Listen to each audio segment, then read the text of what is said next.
A couple months ago, I felt that we had entered an important moment in the history of this country. We were finally beginning to listen to women about the ways in which men's actions affect them. The moment was long overdue. I was excited for that conversation and hopeful that it would result in real change that made life better for women all across the country and in every part of our society. Then the conversation turned to me. Over the last few weeks, a number of women have come forward to talk about how they felt my actions had affected them. I was shocked. I was upset. But in responding to their claims, I also wanted to be respectful of that broader conversation, because all women deserve to be heard and their experiences taken seriously. I think that was the right thing to do. I also think it gave some people the false impression that I was admitting to doing things that, in fact, I haven't done. Some of the allegations against me are simply not true. Others I remember very differently. I said at the outset that the Ethics Committee was the right venue for these allegations to be heard and investigated and evaluated on their merits, that I was prepared to cooperate fully, and that I was confident in the outcome. You know, an important part of the conversation we've been having the last few months has been about how men abuse their power and privilege to hurt women. I am proud that during my time in the Senate, I have used my power to be a champion of women, and that I have earned a reputation as someone who respects the women I work alongside every day. I know there's been a very different picture of me painted over the last few weeks, but I know who I really am. Serving in the United States Senate has been the great honor of my life. I know in my heart that nothing I have done as a senator, nothing, has brought this honor on this institution. And I am confident that the Ethics Committee would agree. Nevertheless, today I am announcing that in the coming weeks, I will be resigning as a member of the United States Senate. I, of all people, am aware that there is some irony in the fact that I am leaving while a man who has bragged on tape about his history of sexual assault sits in the Oval Office, and a man who has repeatedly preyed on young girls campaigns for the Senate with the full support of his party. But this decision is not about me. It's about the people of Minnesota. It's become clear that I can't both pursue the Ethics Committee process and at the same time remain an effective senator for them. Let me be clear. I may be resigning my seat, but I am not giving up my voice. I will continue to stand up for the things I believe in as a citizen and as an activist. But Minnesotans deserve a senator who can focus with all her energy on addressing the challenges they face every day. There is a big part of me that will always regret having to walk away from this job with so much work left to be done. But I have faith that the work will continue because I have faith in the people who have helped me do it. I have faith in the dedicated, funny, selfless, brilliant, young men and women on my staff. They have so much more to contribute to our country. And I hope that, as disappointed as they may feel today, everyone who has worked for me knows how much I admire and respect them. I have faith in my colleagues, especially my senior senator, Amy Klobuchar. I would not have been able to do this job without her guidance and wisdom.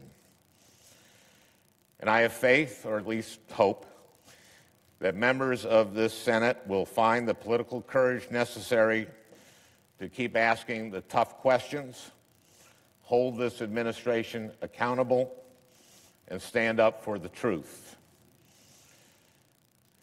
I have faith in the activists who organized to help me win my first campaign and who have kept on organizing to help fight for the people who needed us. Kids facing bullying, seniors worried about the price of prescription drugs, Native Americans who have been overlooked for far too long, working people who have been taking it on the chin for a generation, everyone in the middle class, and everyone aspiring to join it. I have faith in the proud legacy of progressive advocacy that I have had the privilege to be a part of. I think I've probably repeated these words 10,000 times over the years.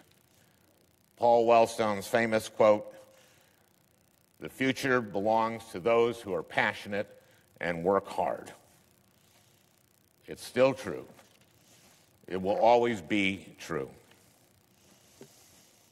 And most of all, I have faith in Minnesota. A big part of this job is going around the state and listening to what people need from Washington. But more often than not, when I'm home, I am blown away by how much Minnesota has to offer the entire country and the entire world. The people I've had the honor of representing are brilliant and creative and hardworking, and whoever holds this seat next will inherit the challenge I've enjoyed for the last 8.5 years, being as good as the people you serve.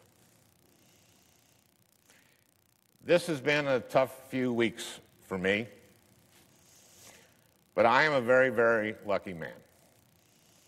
I have a beautiful, healthy family that I love and that loves me very much. I'm going to be just fine. I'd just like to end with one last thing. I did not grow up wanting to be a politician. I came to this relatively late in life. I had to learn a lot on the fly. It wasn't easy, and it wasn't always fun. And I'm not just talking about today. This is a hard thing to do with your life. There are a lot of long hours and late nights and hard lessons. And there is no guarantee that all your work and sacrifice will ever pay off. I won my first election by 312 votes. Could have easily gone the other way. And even when you win, progress is far from inevitable. Paul Wellstone spent his whole life working for mental health parity, and it didn't pass until 6 years after Paul died. This year, a lot of people who didn't grow up imagining that they'd ever get involved in politics have done just that. They've gone to their first protest march or made their first call to a member of Congress, or maybe even taken the leap and put their names on a ballot for the first time. It can be such a rush to look around a room full of people ready to fight alongside you, to feel that energy, to imagine that better things are possible. But you too will experience setbacks and defeats and disappointments. There will be days when you will wonder whether it's worth it. What I want you to know is that even today, even on the worst day of my political life, I feel like it's all been worth it. Politics, Paul Wellstone told us, is about the improvement of people's lives. I know that the work I've been able to do has improved people's lives. I would do it all over again in a heartbeat. For a decade now, every time I would get tired or discouraged or frustrated, I would think about the people I was doing this for and would get me back up on my feet. I know the same will be true for everyone who decides to pursue a politics that is about improving people's lives. And I hope you know that I will be fighting alongside you every step of the way. With that, Mr. President, I yield the floor.